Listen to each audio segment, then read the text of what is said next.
Our history books are full of dry facts. While it can be interesting to read text that deals with the past, it is nothing compared to a contemporary photo. The authentic recordings that capture a brief moment for eternity open up a living window into days long gone. Today with you, we would like to dare an illustrated journey through time. What was everyday life like hundreds of years ago? What things reveal unique recordings that go unmentioned in our history books? Let's find out together. You already gave us a thumbs up and subscribed and activated the bell, right? Then let's get started. Here are some old photos that will completely change the way you look at the past. Be sure to stick around until the end for one of the most shocking photos. A question of etiquette. In the past, it was a man's natural duty to ask every lady at the table to dance at least once at a ball. And even today, it is often the lords of creation who are expected to take the first step in this regard. However, a look at the amusing recording that was made in 1900 shows that even then, the rules were sometimes turned on their head. As part of the so-called white dance, it was up to the ladies to invite the male visitors to dance, and not in the form of a polite phrase, but begging on their knees. United in death. Despite the fact that they belonged to different faiths, a 19th century Dutch couple wished to remain united after death. The problem, due to the regulations at the time, the woman had to be buried in the Catholic cemetery and the man in the Protestant cemetery. When the man died in 1880, after 38 years of marriage, he was laid to rest right next to the cemetery wall. Therefore, his wife, who passed away 8 years later, decided that her grave would be exactly on the other side. To this day, the couple's tombstones are linked by two stone hands. Tesla is calm. A quick glance at the next photo makes it appear that Nikola Tesla really couldn't be bothered. Although countless gigantic lightning bolts are crackling all around him, the physicist sits calmly on a chair and sticks his nose in his notes. Taken in December 1899 in Colorado Springs, the recording shows us the so-called magnifying transmitter. This apparatus was used to generate high-frequency, high-voltage by means of resonance enhancement. After the advertising shots were in the can, however, the changeable mind of the genius became apparent once again. Tesla moved to New York a few weeks later and left the laboratory as it was. Since he cared neither about the unpaid utility bills nor the unpaid wages of his workers, he was charged with his debts a few years later. The Forbidden Run. In view of the following shot, in which we see a woman who appears to be pursued by a snarling man, a fundamental question arises. What is the fault of the haunted woman? Well, the crime that Kathrine Switzer committed was that she wanted to run the 1967 Boston Marathon. Nothing more, nothing less. Although the rules did not explicitly state the gender of the runners, it was common knowledge that women were not allowed to compete in the events. However, this did not stop Kathrine from starting anyway. She had signed her official registration with her initials. She had a male runner pick up her bib number. The other athletes that noticed Kathrine were happy for her participation and applauded her enthusiasm. Still, the runner preferred to pull up the hood of her sweatshirt and cover her long hair so as not to stand out too much from the crowd. However, after a few kilometers, the hood fell down and the organizers realized that there was a woman among the runners. This was the signal that John Jock Semple to jump off the following press car and charge after Kathrine. The Boston Marathon was sacred to the former competitive athlete, and he couldn't bear the fact that the event had been tainted by a breach of the rules. Semple had already attracted attention in previous years when he angrily attacked participants who, in his opinion, did not take the race seriously enough. So it was that the irate traditionalist pounced on Kathrine in order to rip off her bib number and thus strip her of official competitor status. When Kathrine's trainer Arnie Biggs tried to protect the runner, Semple knocked him out of the way. But soon after, Kathrine's boyfriend Tom Miller, a 250-pound football player and hammer thrower, became aware of the scene. After this, Semple was tackled to the ground and Kathrine was able to continue the run. After about 4 hours and 20 minutes, she passed the finish line. Birth of a landmark. As a famous New York figurehead, the Statue of Liberty is one of the most recognizable landmarks in the world. In view of this, however, it is easy to forget that the almost 93-meter-high Lady Liberty, inaugurated in 1886, was actually not made by the Americans. It was a gift from France to the United States. Designed by the French sculptor Frédéric-Auguste Bartholdi, the construction of the Statue of Liberty was to be accompanied by a camera. Baby cages. Although the baby cages seem extremely strange from today's perspective, they were actually based on a well-intentioned idea. In his book, The Care and Feeding of Children, published in 1884, Dr. Luther Emmett argues that the fresh air is essential for infants and young children to clean their blood and stimulate growth. In addition, spending time outdoors should help strengthen the immune system.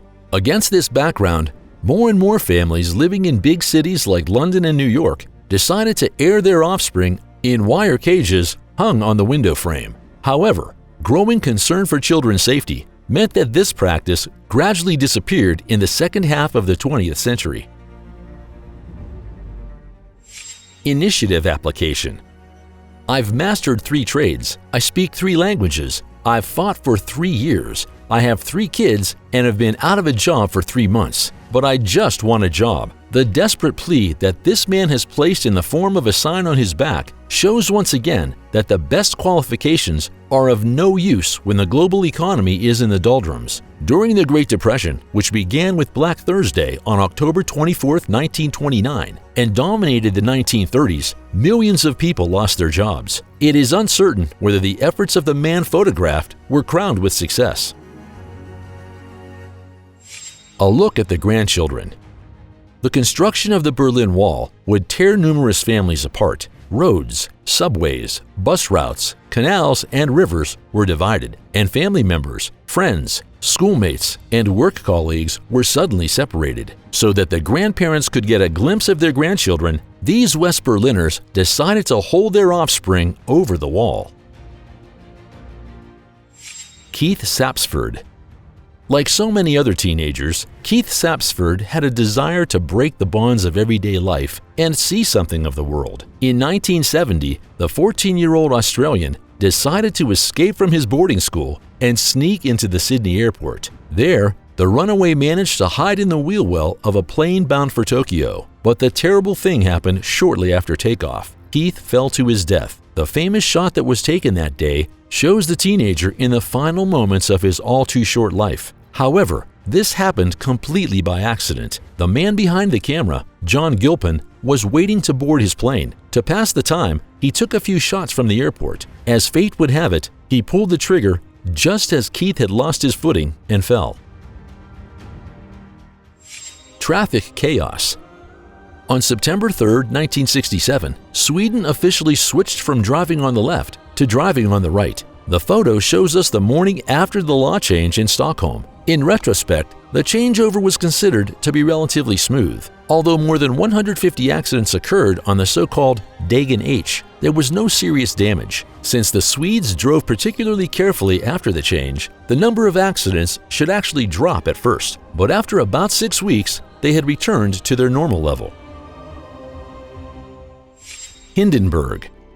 With a length of 245 meters, a cruising speed of up to 120 kilometers per hour, and numerous comfortable rooms, the Hindenburg was one of the most advanced and luxurious airships of its time. The main task of the imposing Zeppelin was the transatlantic service, with its commuting back and forth between Frankfurt, Rio de Janeiro, and Lakehurst near New York. Finally, on May 6, 1937, the terrible catastrophe that we still associate with the Hindenburg happened. The Lakehurst accident. When the Zeppelin landed around 6:25 p.m. local time, a heavy hydrogen fire suddenly germinated in the rear of the airship, which spread rapidly and finally caused the entire Hindenburg to burst into flames. Of the 97 people who were on board at the time, 35 did not survive the accident. The victims succumbed to their severe burns or died after jumping out of the blazing Hindenburg in their panic. This was one of the world's very first televised disasters, with one commentator shouting the infamous line,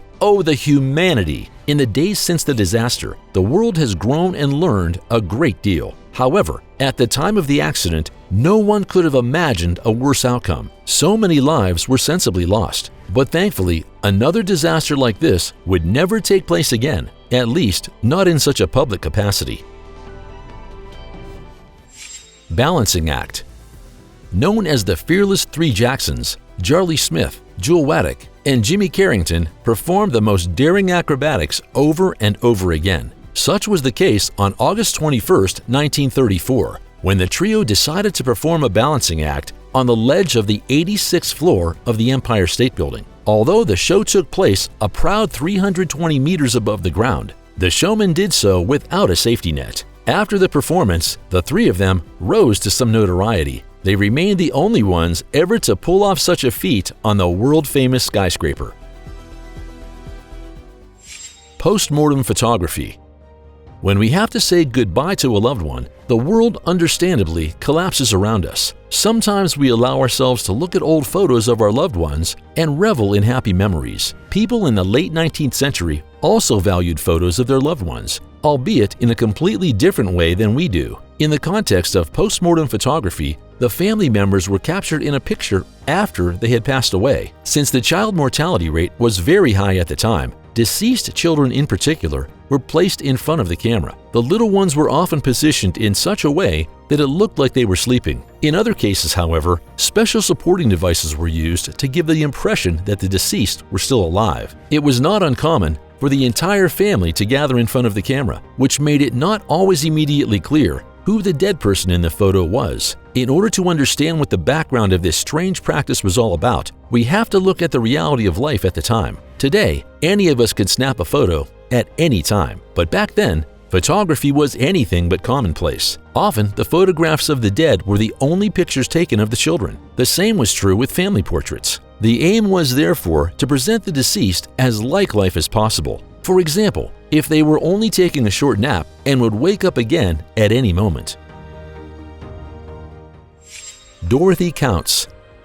In 1956, following the passage of the Pearsall Plan, 40 black North Carolina students applied to be transferred to a white school, including 15-year-old Dorothy Counts. However, attending Harry Harding High School in Charlotte was to become a real martyrdom right from the start. When Dorothy entered the school grounds, she faced a crowd of about 300 onlookers. This included a certain Emma Warlick, who goaded the boys to keep Dorothy out while encouraging the girls to spit on the new student. In fact, stones were thrown in the direction of the young people at the time. In a shot by photographer Douglas Martin, which later won the title of World Press Photo of the Year, we see Dorothy being mocked on her first day of school. The harassment continued unabated inside the building, but the teenage girl was undeterred by the constant racial abuse. During class, Dorothy was seated in the far corner of the classroom and ignored by her teacher. During lunchtime, a group of boys spat in her food. A few days later, a crowd had gathered around the family's car